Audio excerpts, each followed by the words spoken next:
بسم اللہ الرحمن الرحیم۔ بسم اللہ الرحمن الرحیم۔ یہ المختصر کا سبق نمبر 113 ہے، اور پیچھے بات ہو رہی تھی اسناد کی کہ اسناد کی دو قسمیں ہیں، تو اس کی پہلی قسم کی تعریف بما فوائد قیود اس سبق میں بیان کیے گئے ہیں۔ چنانچہ مصنف و شارح نے فرمایا وہی الحقیقۃ العقلیۃ اسناد الفعل او معناه كالمصدر واسم الفاعل والمفعول والصفة المشبہة واسم التفضیل والظرف الى ما اي الى شيء هو اي الفعل او معناه له اي لذلك الشيء كالفاعل فيما بني له نحو ضرب زيد عمرا، او المفعول به فيما بني له نحو ضرب عمرو، فإن الضاربية لزيد والمضروبية لعمرو عند المتكلم متعلق بقوله له، وبهذا أدخل فيه ما يطابق الاعتقاد دون الواقع في الظاهر، وهو أيضا متعلق بقوله له، وبه يدخل فيه ما لا يطابق الاعتقاد، والمعنى إسناد الفعل أو معناه إلى ما يكون هو له عند المتكلم فيما يفهم من ظاهر حاله، وذلك بأن لا ينسب قرينة دالة على أنه غير ما هو له في اعتقاده، ومعنى كونه له أي أن معناه قائم به ووصف له، وحقه أن يسند إليه سواء كان مخلوقا لله تعالى ولغيره،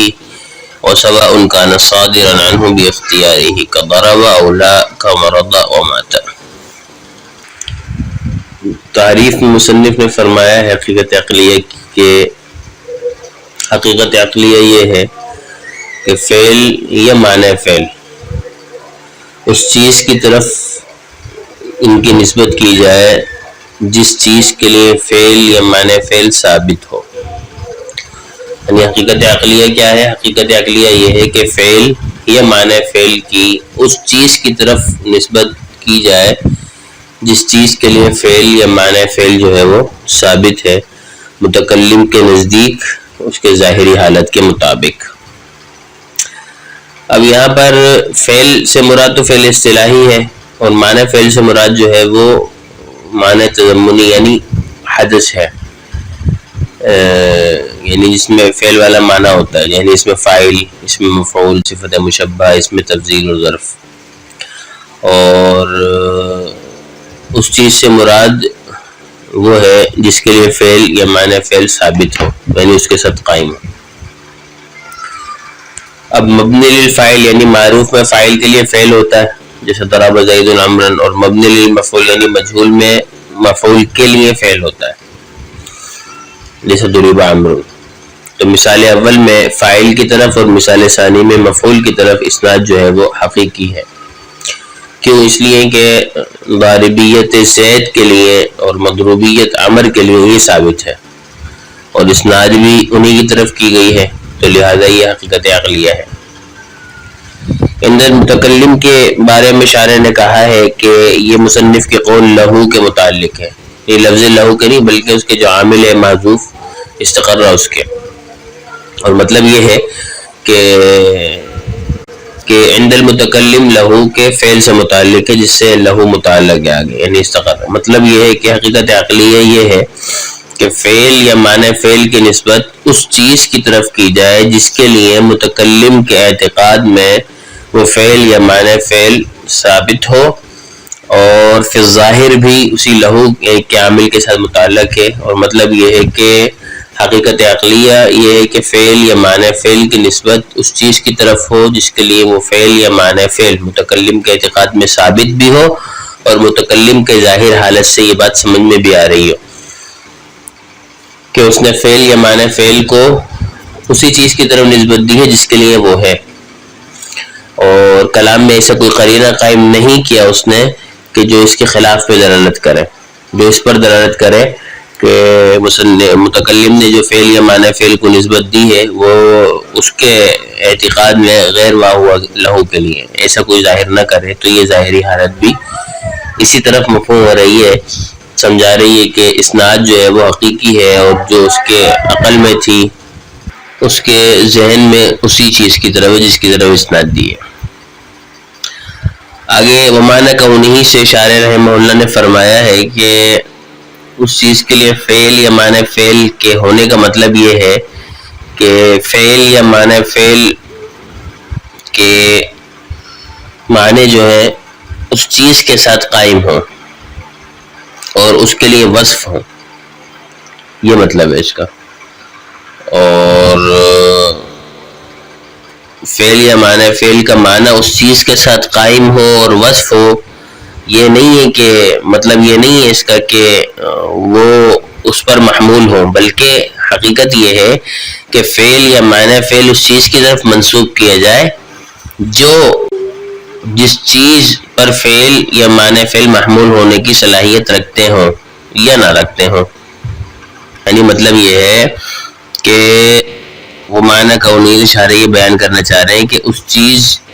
کے لیے فعل یا معنی فعل کے ہونے کا مطلب یہ ہے کہ فعل یا معنی فعل جو ہے اس چیز کے ساتھ اس کا معنی قائم ہو اور وہ اس چیز کے لیے وصف ہو۔ یہ مطلب نہیں ہے کہ اس چیز پر وہ محمول ہو، بلکہ مطلب یہ ہے کہ فعل یا معنی فعل کو اس چیز کی طرف منسوب کیا جائے اور وہ اس چیز پر محمول ہونے کی صلاحیت رکھتے ہوں یا نہ رکھتے ہوں، یہ ایک الگ بات ہے، بس منسوب کیا جائے یہ مطلب ہے، محمول ہونا مطلب نہیں ہے۔ تو اب فعل یا معنی فعل اللہ کے پیدا کرتا ہوں، جیسے جنہ زید، یا بطریق کسب غیر اللہ کے پیدا کرتا ہوں، اور جو اس میں عموم ہے، اور وہ معنی جو غیر اللہ کے پیدا کرتا ہے چاہے وہ اس کے اختیار سے صادر ہو جیسے ضرب، یا بغیر اختیار کے صادر ہو جیسے مرض اور مات،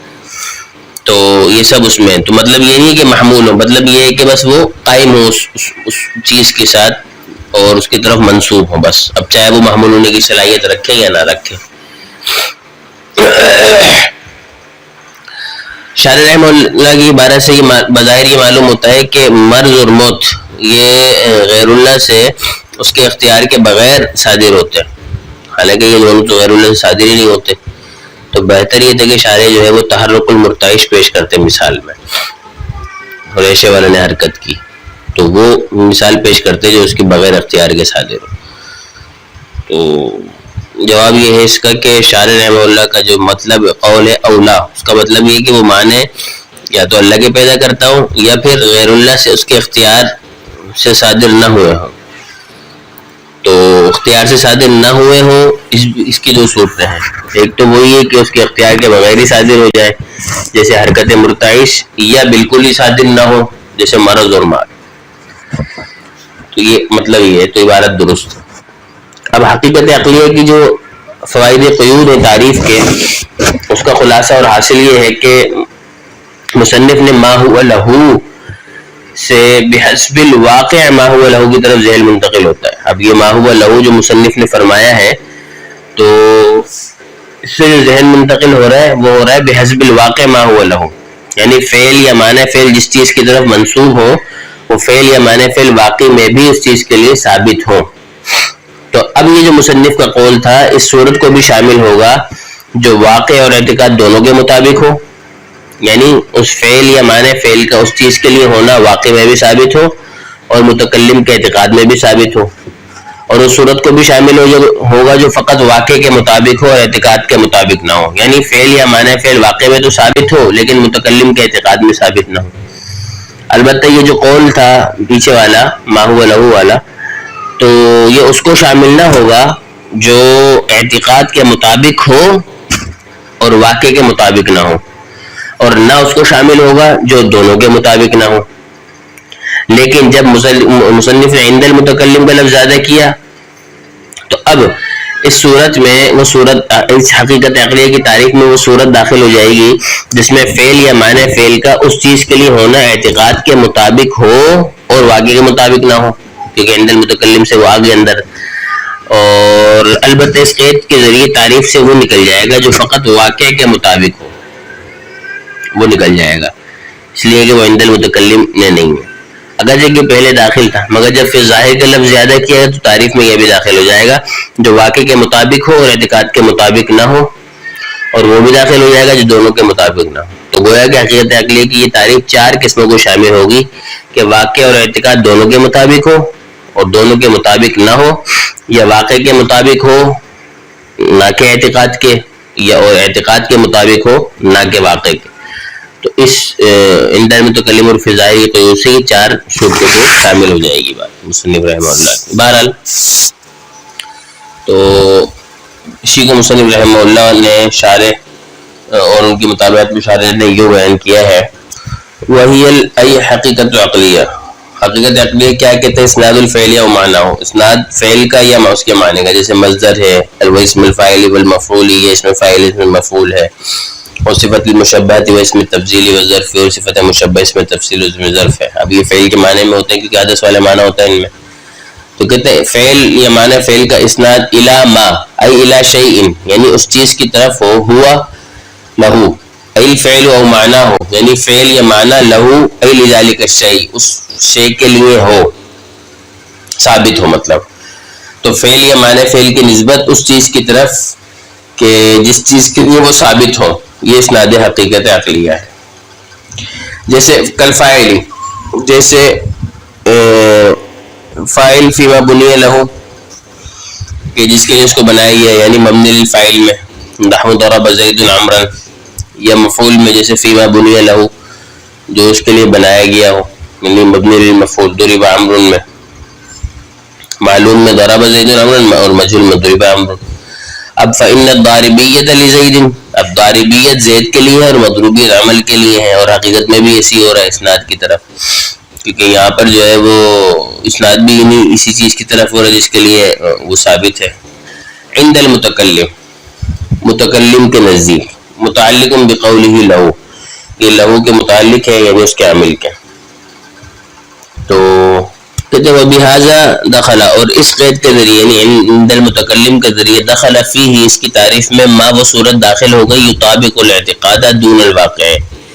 جو اعتقاد کے مطابق تو ہو لیکن واقع کے مطابق نہ ہو، تو وہ اب داخل ہو گئی،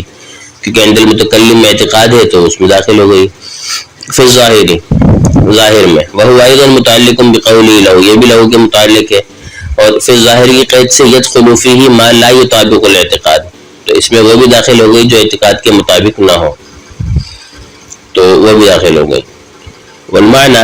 اور مطلب ہے کہ اسناد الفعل اور معنی ہو، فعل کا اسناد اور اس کے معنی فعل کا اسناد الی ما یکون، اس چیز کی طرف ہو کہ ہوا لہو عند المتکلم، وہ متکلم کے نزدیک ثابت ہو، وہ فعل یا معنی فعل اس چیز کے لیے فی ما یفہم من ظاہر حالہ، کہ جو اس کی ظاہری حالت سے سمجھا جا رہا ہو۔ وذالک، اور یہ ہوگا اس وقت کہ بان لا ینصب قرینۃ، کہ کوئی قرینہ نہ قائم کیا ہو اس نے، دالۃ، جو دلالت کر رہا ہو علی انہ غیر ما هو له فی اعتقادہ، کہ جو نسبت ہے غیر ما هو له کی طرف ہے اس کے اعتقاد میں، یعنی متکلم نے نسبت دی ہے وہ بالکل صحیح دی ہے، اور غیر ما هو له کی طرف نسبت دینے کی کوئی قرینہ نہیں ہے، تو یہ فی ظاہر کا مطلب ہے۔ اور اس کا فعل یا معنی فعل کا اس کے لیے چیز کے لیے ثابت ہونے کا مطلب یہ ہے کہ اس کا معنی اس چیز کے ساتھ قائم ہو یا اس کے لیے وصف ہو، یہ نہیں ہے کہ محمول ہو بلکہ بس منسوب کیا جا سکتا ہو، وہ حق ہو، اور اس کا حق یہ ہو کہ اس کی طرف منسوب کیا جا سکتا ہے، سواء کان مخلوقا، چاہے وہ اللہ تبارک و تعالیٰ کے مخلوق ہو یا کسی اور غیر اللہ کی طرف سے جو ہے وہ اس کو بطریق کسب پیدا کیا گیا ہو، وہ سواء کان صادرا عنہ باختیارہ، چاہے وہ اس کی طرف سے صادر ہوا اختیار کے ساتھ، جسے ضربہ بطریق کسب جو ہے وہ اختیار کے ساتھ صادر ہے، او لا، یہ بالکل ہی صادر نہ ہو رہا اس سے، جیسے مرض اور مات۔ تو خلاصہ یہ نکلا کہ اسناد حقیقت عقلیہ کیا ہے کہ فعل یا معنی فعل کی نسبت اس چیز کی طرف دینا کرنا کی جائے، اس چیز کی طرف جو معنی فعل جس چیز کے لیے ثابت ہو متکلم کے نزدیک اور متکلم کے ظاہری حالت میں۔ تو گویا کہ ان دو چیزوں میں 4 صورتیں بنیں گی، اور تعریف حقیقت عقلیہ جو ہے وہ 4 قسموں میں آ جائے گی، وہ صورت کے واقع اور اعتقاد دونوں کے مطابق ہو کیونکہ وہ ثابت بھی ہوگی اور اعتقاد میں بھی ہوگی، اور دونوں کے مطابق نہ ہو اس لیے کہ وہ عند المتکلم کے ذریعے ثابت ہو جائے گی اس میں، اور واقع کے مطابق ہو اعتقاد کے مطابق نہ ہو، اور اعتقاد کے مطابق ہو واقع کے مطابق نہ ہو۔ تو یہ چار صورتیں سب کی سب حقیقت عقلیہ کی تعریف میں داخل ہو جائیں گی عند المتکلم اور فی ظاہر کی قید سے۔ تو اللہ تبارک و تعالیٰ سے توفیق عطا فرمائے، وما توفیق الا باللہ۔